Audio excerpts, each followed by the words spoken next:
ఇక పూల సాగుపై రియల్ దెబ్బ. హైదరాబాద్ శివారు మండలాల్లో ఒకప్పుడు 1000 ఎకరాల తోటలు, నాడు 5000 ఎకరాలు పైగా ద్రాక్ష తోటలు, ఇప్పుడు 2200 ఎకరాలకు మాత్రమే. సో 10 ఏళ్లలో వెంచర్లు, ఫ్లాట్లు, మాయమైన ఫ్లోరీ fruits culture, flower and fruit culture. ఒకప్పుడు మన పూలు ద్రాక్ష విదేశాలకు ఎగుమతి, ప్రస్తుతం ఇతర రాష్ట్రాల నుంచి దిగుమతిపైనే ఆధారం.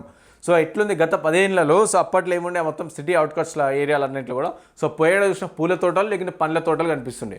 సో అప్పట్లో మనం పూలు ఇంకా ద్రాక్ష తోటలు కూడా చాలా ఉంటుండే కదా, అవన్నింటినేమో విదేశాలకు లేకుంటే వేరే రాష్ట్రాలకు ఎగుమతి చేస్తుండే మనం. అలాంటిది ఇప్పుడేమో వేరే రాష్ట్రాల నుంచి మనం తీసుకోవాల్సిన పరిస్థితి. ఎందుకంటే దీనికి కారణం ఏంది? అంతా రియల్ ఎస్టేట్. ఉన్న పంట పొలాలన్నీ కూడా బంద్ చేస్తారు, వెంచర్లు ఎత్తురు, లేకుంటే రియల్ ఎస్టేట్లో దిగిపోతారు అండ్ పంటలన్నీ కూడా వెంచర్లకు వేసి అమ్మేస్తున్న పరిస్థితి. సో ఇట్లా చాలా వరకు మళ్ళీ ఎవరికి దెబ్బ? మళ్ళీ మనకే దెబ్బ. సో దీనివల్ల మళ్ళీ పూలు పండ్లు అవన్నీ కూడా బయట తెచ్చుకోవడం, దానివల్ల రేట్లు పెరుగుతాయి. అదే మనం పండించుకొని మన ప్రాంతాల్లో అమ్మితే ప్రాపర్గా ప్రైస్ కూడా తగ్గుతుంది కదా. రాష్ట్రంలో పూలు పండ్ల తోటల సాగుపై రియల్ ఎస్టేట్ దెబ్బపడింది. హైదరాబాద్ శివారు మండలాల్లో ఒకప్పుడు 1000 ఎకరాల తోటలు ఉండగా 10 ఏళ్లలో అవి వెంచర్లు, ఫ్లాట్లుగా మారిపోయాయి. దీంతో నాడు విదేశాలకు పూలు, ద్రాక్ష లాంటి పండ్లను ఎగుమతి చేసిన రాష్ట్రం నేడు ఇతర రాష్ట్రాల నుంచి దిగుమతి చేసుకోవాల్సి వస్తుంది.